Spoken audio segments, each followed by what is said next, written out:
A Java server page is also known as a JSP. As you know, your web browser accepts a text file with HTML tags, and it uses the information in those tags to format and display a page. Well, a Java server page is a web page of HTML tags, but it has Java code embedded inside it in a special tag format. You can put just about any Java code you would like inside a JSP page. Now, a web browser can't display the page in that form. The Java code has to be compiled and run first, and all that happens on the server. There are some options about how it's done, and we'll be looking into some of those as we go.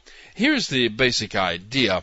A request for a page comes in from the web browser. The page requested is one that's to be produced from a JSP, so the JSP is run through the compile and run process. Each area of Java in the page is compiled and run. It's done like it's all one big class. That is, you can have things declared in one section, initialized in another, and used in yet another. The code runs and produces HTML code that replaces itself in the original page. So now we have a pure HTML file that can be displayed by a web browser. This is the page that's returned to the requesting browser.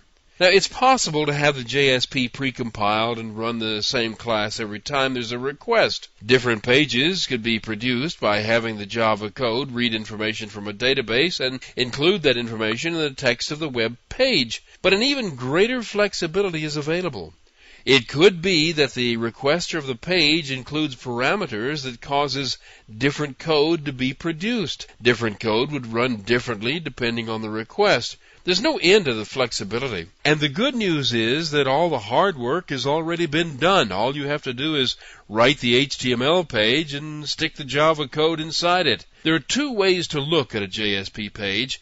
You can think of it as an HTML page with executable Java code embedded in it, which it is, or you can think of it as a Java CGI program that produces HTML, but the code that stays the same every time for every page is written statically and surrounds the Java code, which it is.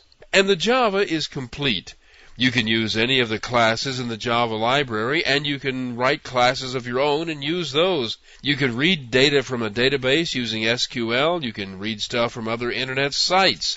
Anything you can do in a regular Java program, you can do inside a Java server page. On top of that, there are some special method calls you can make, like getParameter, which returns the parameter information that was sent from the web browser and included as part of the URL.